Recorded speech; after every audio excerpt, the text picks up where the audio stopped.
What's going on, everybody? Welcome in. We are about to get started in just a moment. And you know what we got on tap.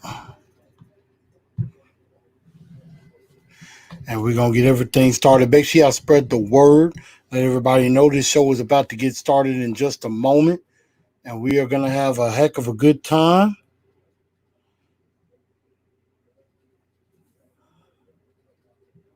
So make sure y'all share this show out. Let everybody know we're about to get this show started. And we're going to get ready to do our thing.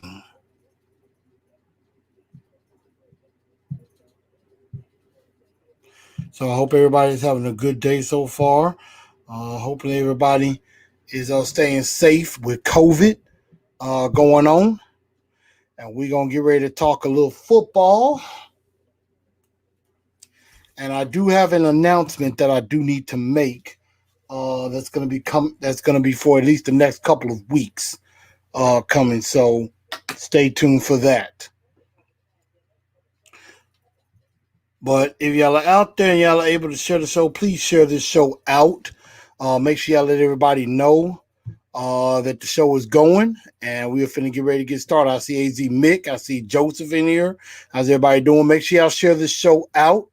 Y'all know what to do. And let's get this show on the road.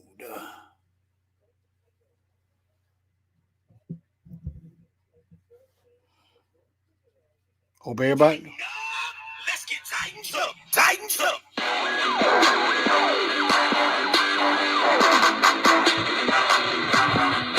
I've been scoping from the sideline, waiting for the right time to send the precious team to scrimmage. So I'm busting y'all. Welcome to Love.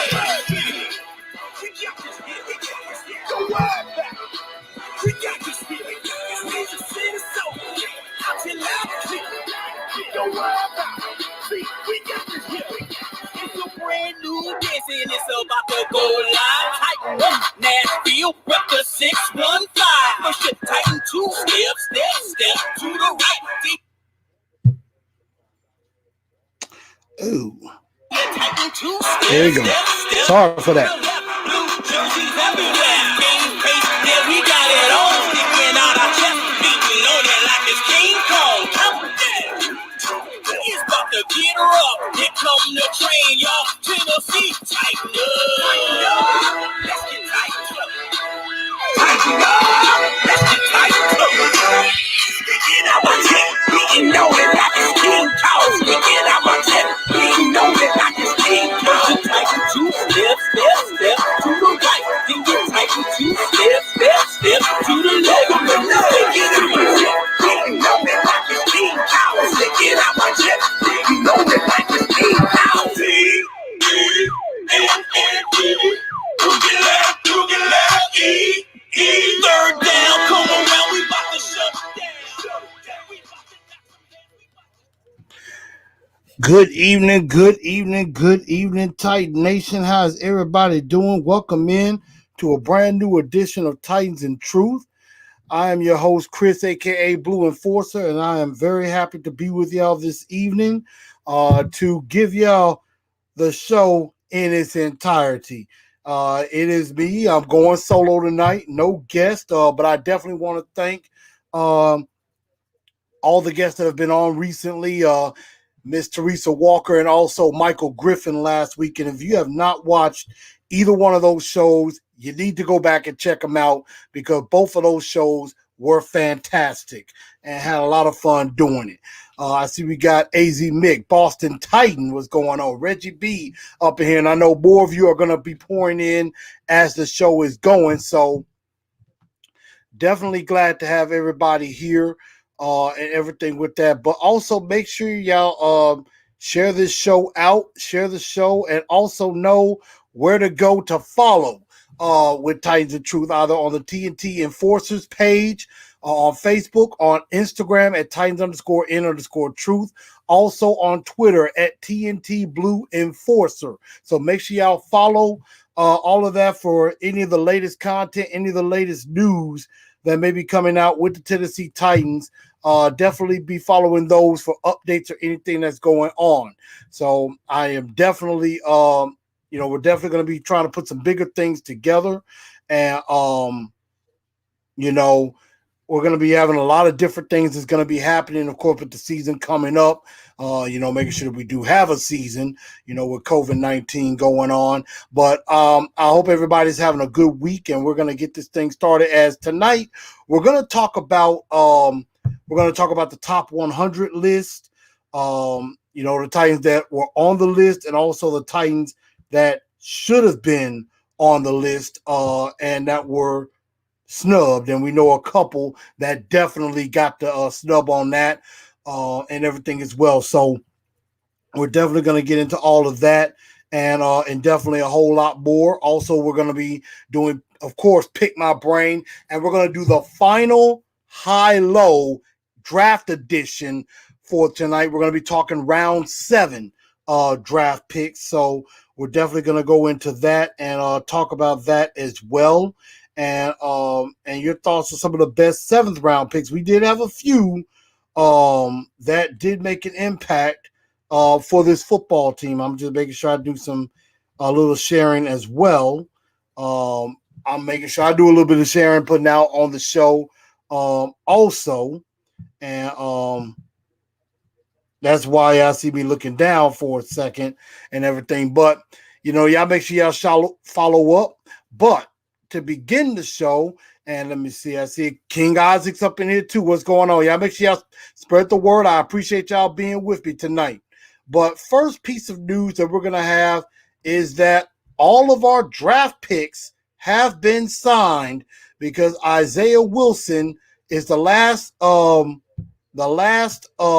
Titan player to sign his contract.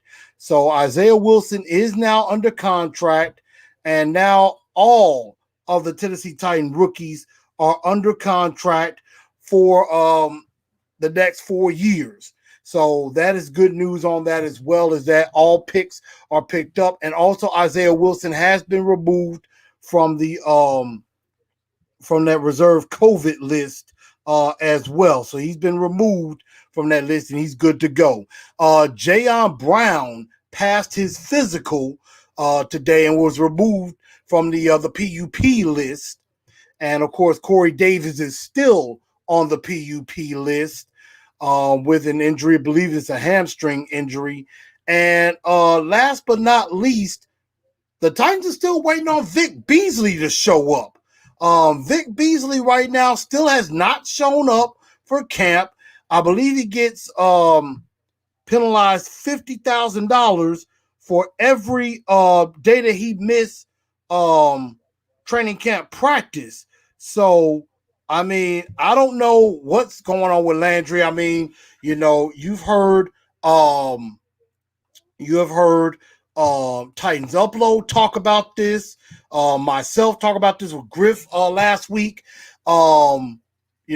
It was said that Vic Beasley was dealing with some family issues, dealing with a funeral and everything, but he still hasn't showed up. He still hasn't said anything to anyone, which I think is not a good look. I mean, especially, a team who took a chance on you on a 1-year deal, and, to prove yourself and prove your worth, and yet you're not going to show up for camp when you're supposed to. I mean, the Titans have tried to reach out to find out what's going on. The fact of the matter is the Titans shouldn't be trying. I mean, yes, the Titans care and they want their players there, but they should not be having to chase Vic Beasley down to find out where the hell he is. Vic Beasley should want to be there. I mean, I understand if you're dealing with if you're dealing with a family loss and things like that, I absolutely understand that. But you still could communicate that to the team. You could have, everybody says this all the time that I see on Instagram or on Facebook. It takes you less than 5 seconds to text somebody. It takes you 5 seconds to text somebody. It takes you even less. It takes you even that amount of time, if not more, a little bit more, maybe like 10 or 15 seconds to pick up the phone and call somebody. He can easily text or call and say, Coach. Look, right now, I'm dealing with a family emergency. I had, one of my family members passed away. Uh, the other day, and right now we're trying to help with funeral arrangements and everything with that. But um, I'm definitely gonna be there as quick as I can with that. But I got to take care of some family business first on that. Plain and simple. That's easy. I mean, that's easy. That or you could text it. It does not take long to do that. It's a very simple thing to do, and you're letting your team know what's happening with you. And so, of course, Joseph says Vic needs to show up for practice. Otherwise, we need to fire his old self. Agreed. King Oscar comes back saying Vic Beasley basically holding out from us. I mean, I don't know how he's holding out. It's a 1-year deal. I mean, if he keeps not showing up, the $9.5 million he was supposed to make is gonna be gone before he even hits the field. So, I mean, I don't know why Vic Beasley refuses to show up or not even refuse to communicate with somebody. Even Harold Landry himself didn't really know what to think of it. He's like, I can't wait to meet him. I can't wait to work with him and everything, and wait on him to show up. It's like the Titans are trying to wait on him to show up, but how long are you supposed to wait? We're trying to get to a Super Bowl here. So I don't know what Vic Beasley's problem is. Again, I understand if he's got family issues or something like that, but he needs to bring his ass to camp. Plain and simple. And when he gets here, if and when he does, don't come up with some lame excuse. Because that's going to be the first thing. People are going to ask a lot of questions as being like, well, Vic, what's going on with you? How come you couldn't communicate with the team what was going on with you? I mean, it could be something even bigger than that. That could be a bigger problem. And maybe for the best, maybe what's for the best is that he opts out tomorrow. The deadline for opting out is tomorrow, 3 p.m. And probably the best thing for himself and for the Tennessee Titans is that Vic Beasley opts out.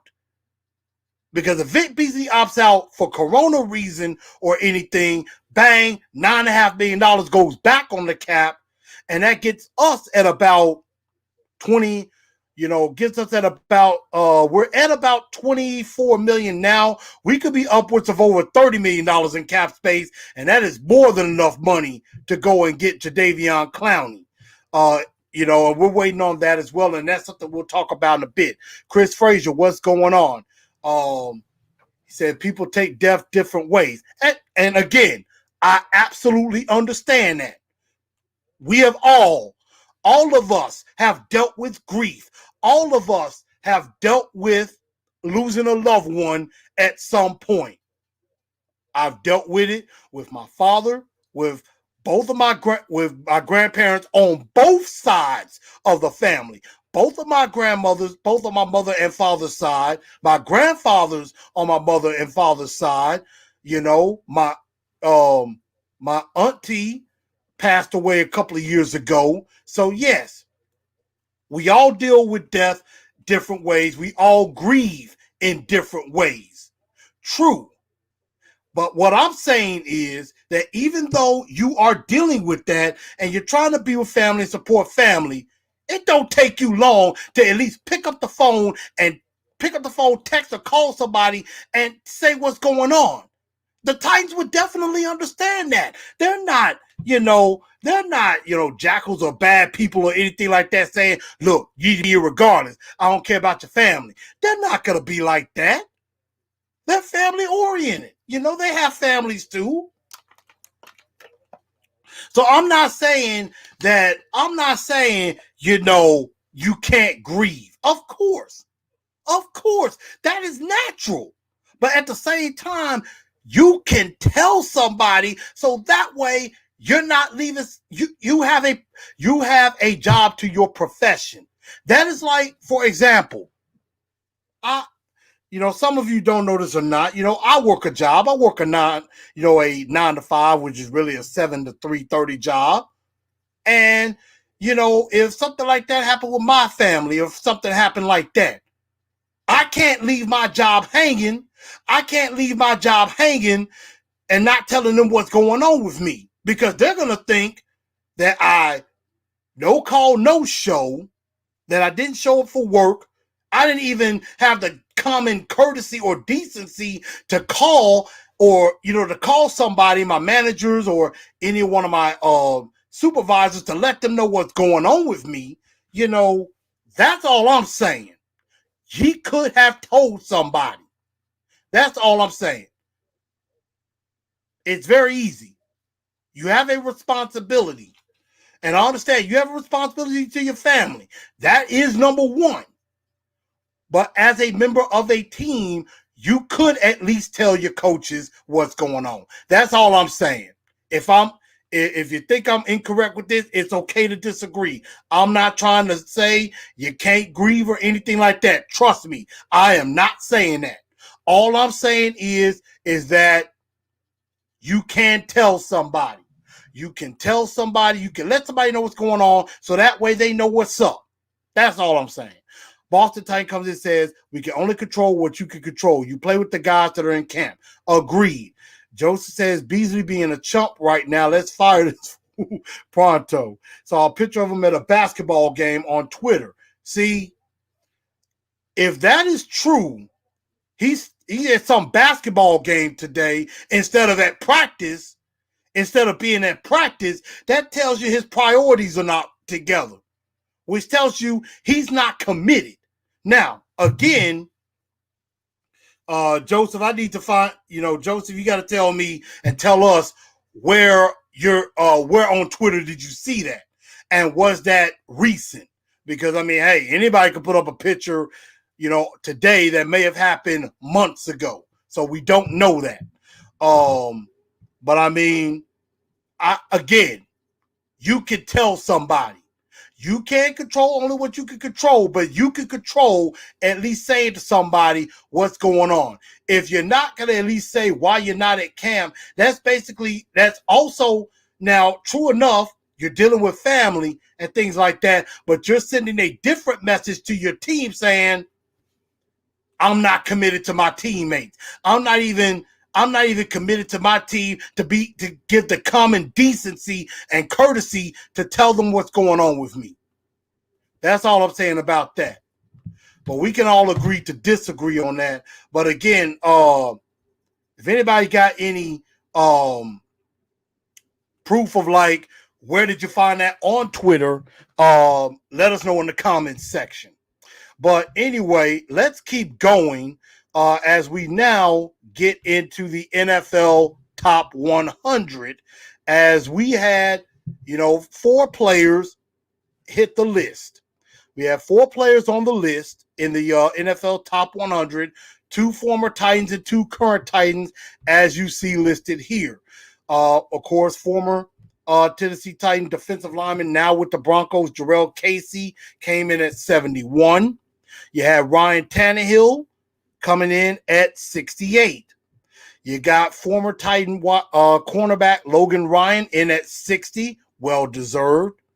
And last but not least, Derrick Henry, the big monster, the king, coming in at number 10. And that is the highest rank that a Tennessee Titans, that is the highest rank a Tennessee Titans player has ever had.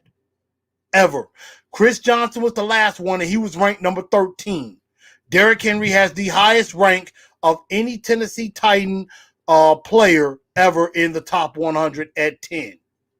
So that is the Tennessee Titans who are on the top 100 list, and we have that listed right here at the bottom. So with those, I want to get your thoughts on how y'all feel about where these Titan players are ranked, and where these Titan players are ranked as far as should they have been ranked higher, lower, anything like that. I really can't say much more about Casey. I think Casey is one heck of a player. Miss him dearly. It's going to be, saw some pictures of him with in Broncos gear. it just seems strange seeing him in another team's gear. It seems weird, to be honest. It just doesn't seem right to see that. Also, as far as I'm concerned, Ryan Tannehill ranked pretty good. Maybe could have been a little bit higher. Maybe could have been a little bit higher than, say, Kirk Cousins, who was ranked at 58. Derrick Henry, I think, could have been in the top 8. I think he was better than Gilmore or DeAndre Hopkins. I mean, I know Hopkins, one of the best receivers in the league, but should have been ranked maybe a spot or two higher than what he was. But I like the fact that he was in the top 10. Definitely. So I want to get y'all thoughts on the Titans being ranked in the top 100, where they are, and things like that.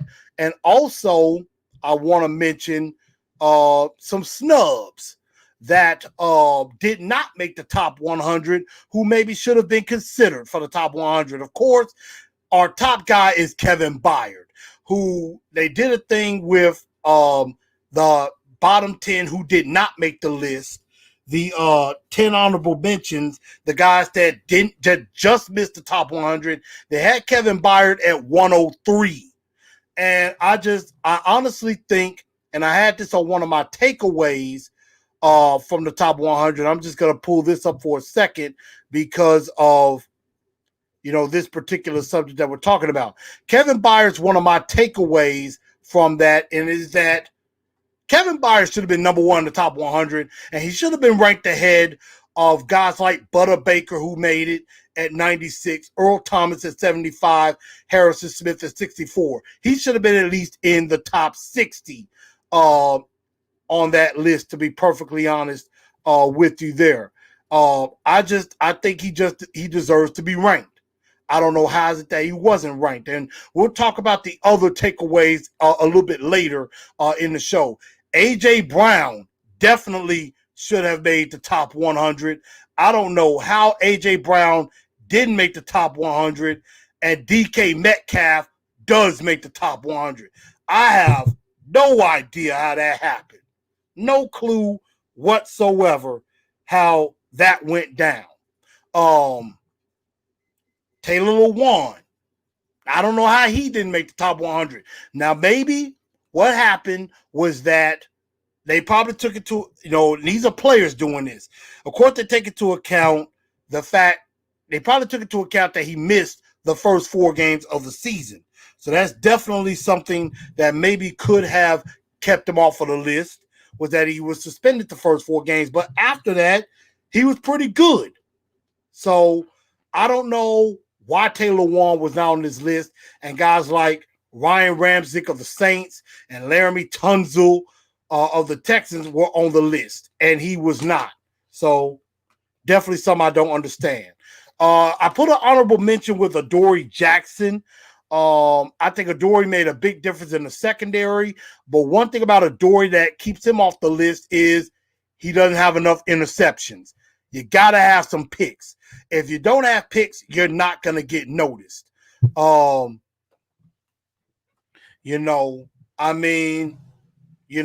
of the matter is, Adoree hasn't made enough interceptions to make the list. He's made some plays, but you got to get your hands on the football. Players and even fans value stats, interceptions. You got to get your hands on the ball. Without that, Adoree will not make the list. And again, with Kevin Byard, I don't know how Butter Baker made the list, and he hasn't even caught his first career interception yet in 3 seasons. Byard had 5 last year, had 5 interceptions last year, and doesn't crack the top 100. I don't understand that at all. So, Maurice, some of your comments. King Isaac says, if it was today, like at the open park, screw him. And he was talking about Vic Beasley. Zach Carpenter, what's going on? Tighten up. King Isaac says, I feel like Henry should be like 5. Well, George Kittle's a hell of a tight end. Is a heck of a tight end. Michael Thomas is a heck of a receiver. So getting ahead of those guys, probably a little difficult, to be perfectly honest. Paris Sharkey saying Kevin Byard, definitely. Pearson, DK ranked and AJ not. again, DK Metcalf only had 6 more catches than AJ Brown, but AJ had 151 more yards and 2 more touchdowns than him. That's basically a game. He had another game's worth of stats that are better than DK Metcalf. So I don't know how AJ Brown is not ranked that DK Metcalf is, but you got to think of where he is. He in Seattle. It's a good market. You got Russell Wilson. Russell Wilson was ranked number 2 on this list. And King Ivan said got robbed twice. MVP, offensive MVP, rookie of the year, MVP, which I'm thinking you mean in offensive rookie of the year in this list. And you already know AJ Brown has basically said he's motivated even more. Like, he said he had goals. He didn't reach the goals he wanted. And he's just even more motivated now than he was coming into this past season. So, wow. Definitely. And Parrish, you're mentioning something that I'm going to talk about later in the show. So we're definitely going to talk about that in just a bit. But yeah, those are my snubs. Another snub, Jayon Brown could have cracked the top 100 as well. Cracked the top 100 as I look at some of the people, on the list. I'm, thinking that, he's a little bit better than some of these players. Maybe an Eric Kendricks or, a Jalen Smith or a Levante David. He could have cracked the list over those guys. I don't know why he didn't, but, Jayon Brown should have made it. Jayon Brown, has been overlooked a lot. Definitely. Kenny Vaccaro, maybe. I don't really think you could make a big case for him. I mean, he did do a few good things, but, Byard definitely deserves a case. But now I want to get into some takeaways from the rest of the leagues in the top 100 as well, and that is this. And here it is right here. Here's some of my other takeaways from this list. First of all, like I said earlier, Kevin Byard should have been at least ranked above Butter Baker, Earl Thomas, and Harrison Smith. Butter Baker because Butter Baker ain't made no interceptions. He has not. He's been in the league 3 years. He has yet to catch an interception. Byard has gotten 17 interceptions, and he's going into, I want to say, his 5th year. He's going into his 5th year, I want to say. No. He's going into his 4th year. He already got extended. He's going into his 4th year, if I'm not mistaken, with that. And let me see. I actually can confirm that in just a quick second with Kevin Byard. But I want to say he's going into his 5th year. Let's see. Yeah, he's going into his 5th season. And has already got 17 career interceptions. 17 career interceptions. But yet Butter Baker makes the list and hasn't even caught 1 interception yet. And has already been named an All-Pro. Over Kevin Byard, that is a damn shame. Earl Thomas, the only reason he's still on this list is from his reputation in Seattle. Earl Thomas didn't really do much for Baltimore. I mean, yeah, all he did, the best thing that he did was become a lead blocker for Derrick Henry. Because Derrick Henry basically turned him inside out. So I want to thank Earl Thomas for talking all that crap because we came out and beat the Ravens' tail, broke their brakes off. Now, Harrison Smith is a good tight end. I mean, it's a good safety. But, I mean, he's consistently good, but he's not great. I think Kevin Byard is better than him. Now, again, there are some other safeties above him, like Tyrann Mathieu, I think is really, really good. Jamal Adams is really, really good as well. But I still think Kevin Byard is the best safety in football. Plain and simple. DK Metcalf making this list at 81 over AJ Brown is an absolute sham. It is an absolute sham, and it's only because he's in Seattle, and Seattle's a popular spot. But DK Metcalf does not deserve to be on this list over AJ Brown. If AJ Brown didn't make the list, DK Metcalf for damn sure shouldn't have been on this list. Another thing that I was shocked about and saw, Todd Gurley at 51. I mean, Todd Gurley is a good back when healthy, but he's too injury prone, and he's in Atlanta now. Todd Gurley is not what he used to be. I don't know how he made it that high. Again, these are players voting. It's a popularity contest. They're basing it on who they like. It's not based on stats. It's not based on what the team did. It's what the players are thinking.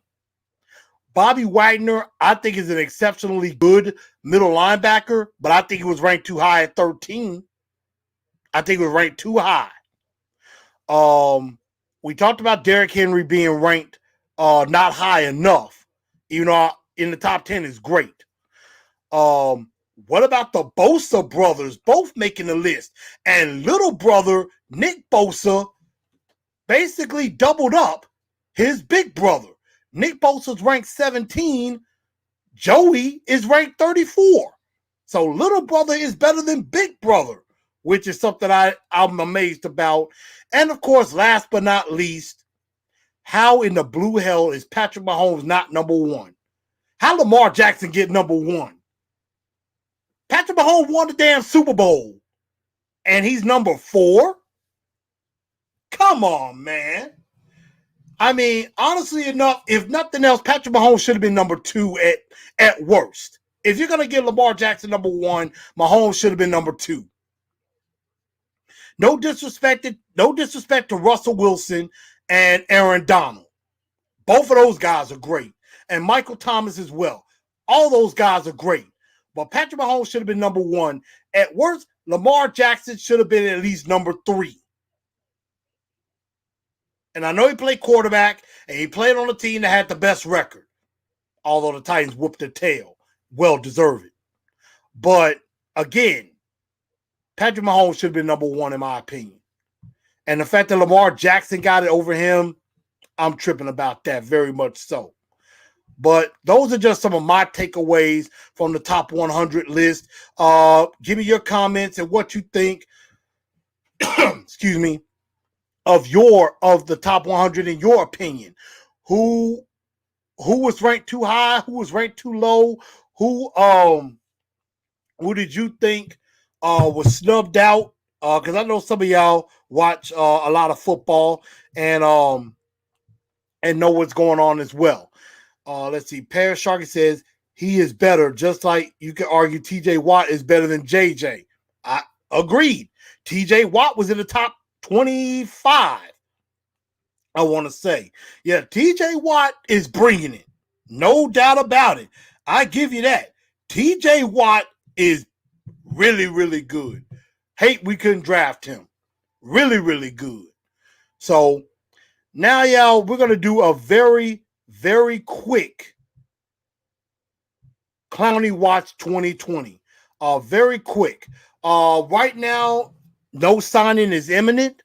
Word is that the 49ers were kind of trying to get in on it, but it looks like they today I saw on NFL Network, it looks like they're going to sign defensive end Dion Jordan, former Dolphin, to a deal. And I think the Jets might still be out as well. So I think the Titans are still in it.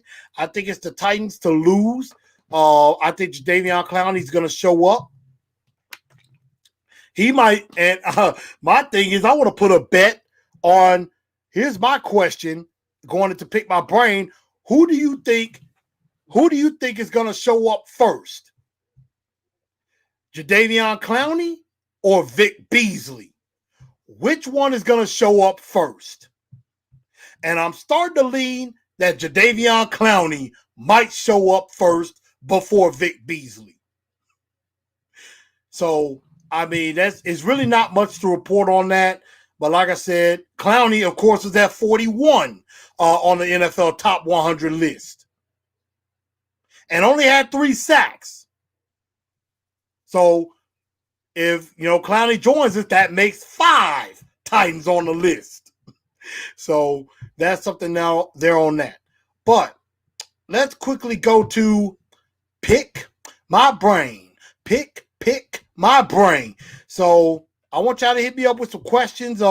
Make sure y'all continue sharing this show out. So hit me with some questions. Let's talk. Let's hit it up. All right. Hit me with some questions.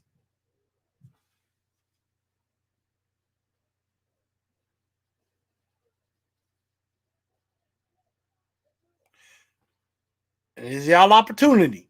So hit me with some questions, y'all. But again, I don't really put much stock in the top 100 because I really don't, I don't really care for it as much. If Titan players are on it, that's different. Um, but I don't really, I don't really put a lot of stock into the top 100, but I know a lot of people do. So hit me up, y'all. AZ Mix says the list is bogus. Zach says, I hope we can get them both tomorrow, but I'm a dreamer. I understand. Shaolin Fantastic. What's going on? Welcome in here. So, what y'all got for me? And obviously, I thank Joseph for the tweet. Looks like it's from Mike Herndon from Music City Miracles. Basically with the tweet, basically saying, basically showing Mike Herndon at Mike Miracles on Twitter saying Vic Beasley can't call Coach Vrabel to tell him where he's been for the past week, but can go to basketball games and buy trucks. Wow. And that, like I said, was just posted today. And he's at a let's see, an AEBL hoops game. Somewhere in Atlanta. He's somewhere in Atlanta. And he went and bought a truck. But yet, you can't show up to practice. So, I don't know what's going on with him. Absolutely. So, let's see. Paris said, off topic, how do you feel about the Grizz? I'm hurting right now. I was going to talk about them in the Blue Bombshell, but hey, since you brought it up, let's talk about it a little bit. I'm highly disappointed in my Memphis Grizzlies. Extremely disappointed. I think, honestly, the shutdown of the season when COVID hit could not have hurt a team worse than the Grizzlies. And it seemed that we have very, very bad luck and we can't get out of our own way. It's just like we can't catch a break and things just keep going from bad to worse. You're already without Tyus Jones. You're losing a lot of ground with the 8th spot. You're barely holding on to it, and just other teams behind you, like the Portland Trailblazers and the San Antonio Spurs, are just itching and scratching, and the Pelicans too. I'm like, Grizzlies, do y'all realize that the world wants you to lose? Don't give in to what the world wants. The world wants Zion in the playoffs. Deny them of that. But yet, we're showing our inexperience. We're very young. We have a lot of guys that have no playoff experience whatsoever. Jonas is basically the only one out there that has some playoff experience. Ja, no playoff experience. Grayson Allen, no playoff experience. Jared Jackson, now he's out for the year with a meniscus tear. No playoff experience. Brandon Clark, no playoff experience. Taylor Jenkins as a head coach, no playoff experience. And that's just showing the inexperience all the way around. Right now, the Grizzlies just don't seem like they're ready for the playoffs. They're not ready yet. They're ahead of schedule, but they're just not ready for the big stage just yet. They're not ready. That's what they're showing right now. Of course, AZ Mix says, my Jazz beat the Grizz today. I'm not exactly happy about that. But, Shout out to Mike Conley. I missed the heck out of Mike Conley and Mark Gasol. I missed those two. No doubt about it. Titan Anderson, what's up? What's going on? Facebook, let's see. On Facebook says, should we skip signing Clowney and just sign someone else? Well, right now, if Beasley ain't showing up, we might as well go ahead and sign Clowney. Who else out there is left? It ain't too many options.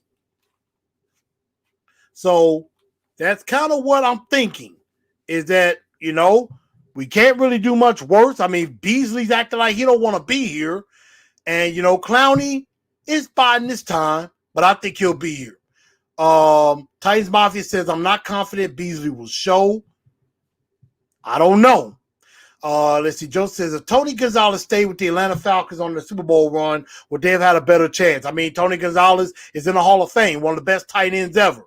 He definitely could have helped. Definitely could have helped. Boston Titans says, if the NFL gives back cap space to opt-out teams, Pats will have a lot of money, could tug. They could get Clowney. True. Right now, the Patriots had 6 players to opt out. So they got a lot of cap space that they could do something with. That's true. But I don't think the Patriots are a contender right now because they barely have a quarterback. They got Cam Newton on bad legs and Jarrett Stidham. They have no quarterback. They have no Brady, no Gronk. They don't have any receivers. Dante Hightower and Patrick Chung are not playing. So what do the Patriots really have to offer? So that's that on that. Vibe Runner says, what's up with Beasley? Beasley acting like he don't want to be here. He's, MIA.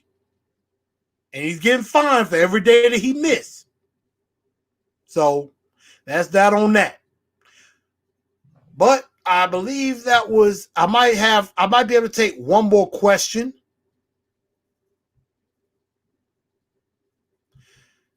And of course, my lovely wife, Ashley Tillman Newell, a.k.a. my honey bun, decides to come in and say, y'all should tell me what topics y'all want to talk about until the season starts, which is not a bad idea. We could have an enforcer's choice or a fan's choice. Let y'all pick the topic for a show. That's something that I could do. We'll have to do it a week in advance so that way I could prepare. But y'all, could toss me out some ideas. That might be something we could do. You know what? That may not be a bad idea. So, shout out to my lady. But, y'all, I think that's enough. Pick my brain. I think I answered quite a few questions. I may be able to take one more. I may be able to take one more question. I see on Facebook someone said, Grizzlies making your boys sad. Football season needs to come on and cut Beasley and bank on Clowney. Right now, I'm starting not to want Beasley here anyway because it just shows me he's not dedicated right now. So that's that on that. But let's see. I think Boston Titans says NFL draft next year. Teams that have a lot of opt-out players gonna suck, get high picks, then players come back and get high draft pick. Now the NFL might want to take a look at that because Boston Titans, you got an excellent point that these teams are gonna get cap space and then suck, tank for Trevor Lawrence or Justin Fields. Then those good players are gonna come back. And they'll have a high draft pick. That is something the NFL might want to take a look at. And because that would not be fair. That would not be fair to the teams that players stuck and decide to play and maybe didn't have as good of a record or does well, then have teams just sucking with all their players opting out, get a high draft pick, and then they're good again. So that is something that the NFL might want to take a look at. But last but not least, we are going to go into the final high-low draft version as we're going to talk about round 7. And, round 7 probably produces the least amount of NFL good players. But the Titans did collect a few 7th round picks that actually turned out to be something. And I'm going to bring up who we're talking about right now. And we'll start in the year 2000. And before we go into that, I did hear some stuff about Andrew Luck possibly returning, possibly coming back. It might not be to the Colts, depending on what's going on with Phillip Rivers. So we'll have to definitely see. But I don't really know what the rumors are when it comes to that, because, the Colts still hold Andrew Luck's rights. So we'll have to see about that. I don't really know what that means, and I'm not going to worry about that right now because Luck ain't in the league right now. So that's something I'm not going to worry about. But let's get into the high-low with round 7. And again, this is since 2000. In 2000, you had Wes Shivers, tackle from Mississippi State, and Mike Green, running back from Houston. Don't really know who those guys are. In 2001, you had Keith Adams, linebacker from Clemson. In 2002, Carlos Hall, defensive end from Arkansas. Also in 2002, Darrell Hill, wide receiver from Northern Illinois. In 2003, you had Todd Williams, guard from Florida State. In 2004, Sean McHugh, fullback from Penn State. Also in 2004, now this is a familiar name, Eugene Amano, center from Southeast Missouri State, who did start, and I want to say, no, that was Kevin Mawai. He replaced Kevin Mawai at center and didn't do too bad as an offensive lineman. Also in 2004, Jarrett Claus, defensive tackle from Iowa. Another familiar name, Ronaldo Hill, in 2005, defensive back from Florida, who started for a year or two and wasn't too bad. In 2006, you had Quinn Ganther and Spencer Toon, running back and linebacker, respectively, from Utah. And also, probably one of the best 7th round picks in NFL history, Cortland Finnegan, from defensive back from Samford. And then, of course, you had in 2007, Michael Otto, tackle from Purdue. And then we have in 2008, Kerry Williams, defensive back from Washburn. In 2009, Nick Schomer, defensive back from North Dakota State. In 2009, Ryan Duran, guard from Syracuse. In 2010, we had David Howard, defensive tackle from Brown. Another guy that could be thought of as a great pick, Mark Mariani, wide receiver from Montana, who, of course, made the Pro Bowl as a returner. Tommy Campbell, 2011 defensive back from Pittsburgh, who didn't do too bad. Zach Clayton in 2011, defensive tackle from Auburn. Scott Solomon in 2012, defensive end from Rice. Didn't really know about him. In 2013, Damian Stafford, defensive back from Nebraska. He didn't really do much. Trey McBride, wide receiver from William and Mary in 2015. I hate he didn't get much more of an opportunity, as I didn't like the fact that Kalen Reed in 2016, defensive back from Southern Miss, didn't get more of an opportunity. Also in 2016, Aaron Wallace, linebacker from UCLA. I think he ended up getting traded, if I'm not mistaken. I don't think he's in the league right now. And one guy that could be a real low is Kalfani Muhammad, running back from California. And then last but not least, a couple of picks. We had Brad Seaton in 2017, tackle from UConn. Josh Caraway, outside linebacker from TCU. Neither one of those did nothing. And then, of course, in this year's draft, Chris Jackson, defensive back from Marshall, and Cole McDonald, quarterback from Hawaii. So those are all the picks in the 7th round. So I want to know, who is your high, who is your boom pick, and who is your bust?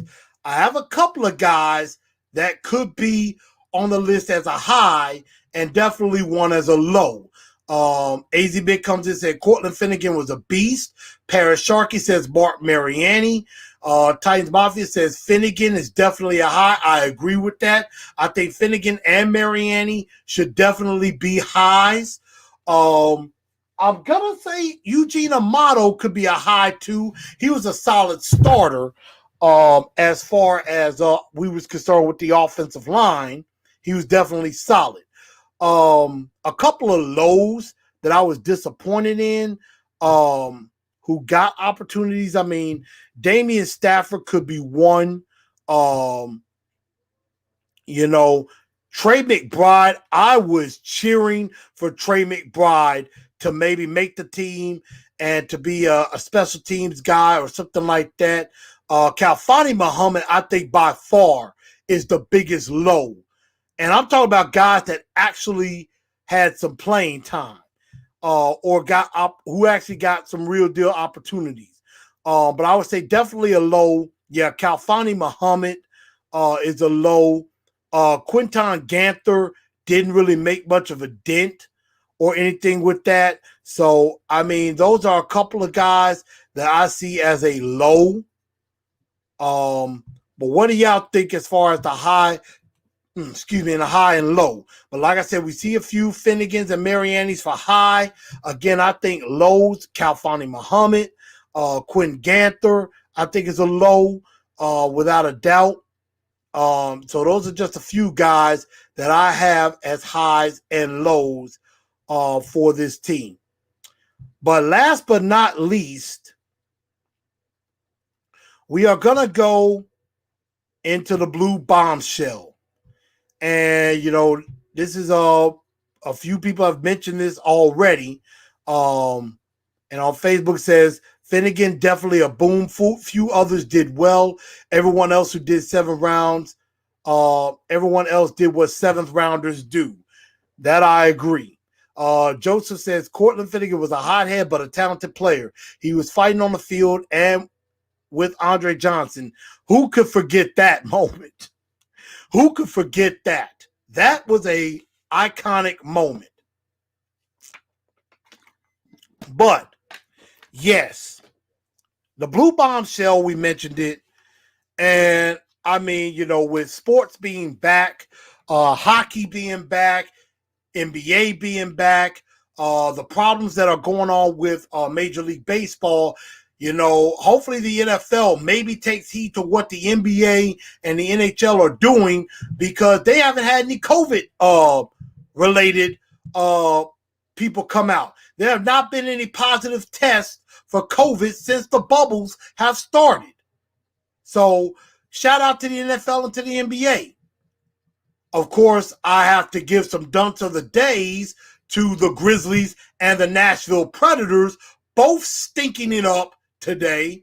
The Grizzlies held a 13-point lead early in the second quarter, but couldn't hold and let the Jazz come back on them and win. And then the Predators just looked bad and, comes out losing 4-1 to the Arizona Coyotes and now trail their best of 5 series 2-1 and now are possibly facing elimination in game 4 on Friday. So, I mean, this bubble thing with the Grizzlies and the Predators could be a very quick exit. The Grizzlies may not make the playoffs, and the Predators may not even win their qualifier, and we'll be stuck with no sports until the NFL starts in September if they start on time. So that is my blue bombshell. Dunks of the days go to the Predators and to the Memphis Grizzlies, just stinking it up on the ice and on the court, respectively. But I believe that is everything, y'all. I don't think there's much left to report. Hopefully everybody has had a good day, had a good show. Thank y'all very much for tuning in to Titans and Truth. The announcement that I want to make is I think I'm going to end up going on a very small break, a small hiatus, probably 1 to 2 weeks. There will not be a show. Of course, if there's some breaking news, some big breaking news with the Titans, of course, I will either record something and post it on YouTube or on Facebook, or I will just quickly go live for a moment and talk about that. So that is something that could happen if there's some breaking news. But right now, I'm probably going to be away for a week, at the most 2 weeks. With that, because of course my birthday is coming up on August 17th, and then just need to take a quick break before the NFL season really gets kicking in just a bit. So at the very latest, I will be back for a live show on August the 26th. At the best case scenario, I will be back on August the 19th to do a show. So just letting y'all know what's going on. Just taking a quick breather for a minute. Probably going to get some other things together for coming up during the season. So just let y'all know what's happening with me. Joseph says, Preds stunk it up. They did. Really did. So they better fix that problem. But everybody, thank y'all again for tuning in to Titans and Truth. Make sure y'all share this show out. Make sure y'all go follow on Facebook, Instagram, and Twitter. And I will be seeing y'all very, very soon. Just be on the lookout on any of the social media stuff. I will let y'all know when something is coming if I do anything. But again, at the very latest, it'll be August the 26th, a live show. At the very earliest, it'll be August the 19th, which is 2 weeks from today. So thank y'all for tuning in to tell you the truth. Thank you, Paris, for that. My birthday is on the 17th officially.